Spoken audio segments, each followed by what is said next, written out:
నేను యాక్చువల్లీ బెంగుళూరులో ర్యాపిడో వేస్తా ఉంటాను. కానీ నేను ఒక కస్టమర్‌ని హెచ్ఐఎల్ రోడ్‌లో పికప్ చేసుకొని అతన్ని బాన్స్వాడలో డ్రాప్ చేసినాను. ఆ కస్టమర్ ఎవరంటే సిక్ అతను. అతనికి తలపాగా అంటే టర్బన్ అనేది ఒకటుంది. అతను బ్రో హెల్మెట్ వెనకాల మామూలుగా యాక్చువల్లీ బైక్‌లో కూర్చున్నా కూడా ఇద్దరు కూడా ఖచ్చితంగా హెల్మెట్ అనేది వాడాలి. కానీ ఇతను ఏం చేశాడంటే నిరాకరించాడు. హెల్మెట్ నిరాకరించాడు. బ్రో ఎందుకు బ్రో నిరాకరిస్తున్నావు హెల్మెట్ ధరించడానికి అంటే లేదు ఇట్లా మీరు అది తలపాగా ఉంది కాబట్టి పోలీసులు దాన్ని వదిలేస్తారు. మళ్ళా నిదానంగా వెళ్ళే కొద్దీ ఇక్కడ వివేకానంద రోడ్లో కూడా ట్రాఫిక్ వాళ్ళు మామూలుగా కానీ ఎవడన్నా హెల్మెట్ లేకపోతే కానీ ఖచ్చితంగా ఆపేస్తాడు. అట్లాంటిది అతన్ని చూసిన తర్వాత బండి ఆపలేదు మాకు. నాకు అర్థమైంది నిజమా అని.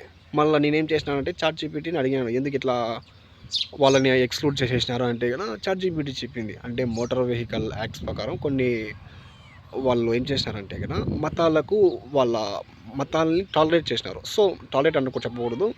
అంటే స్వేచ్ఛపరంగా దాన్ని వాళ్ళ మతాన్ని గౌరవించి వాళ్ళకి స్వేచ్ఛ కింద వాళ్ళు వాడుకోవచ్చు అని చెప్పినారు. అంటే టర్బన్స్ అనేది.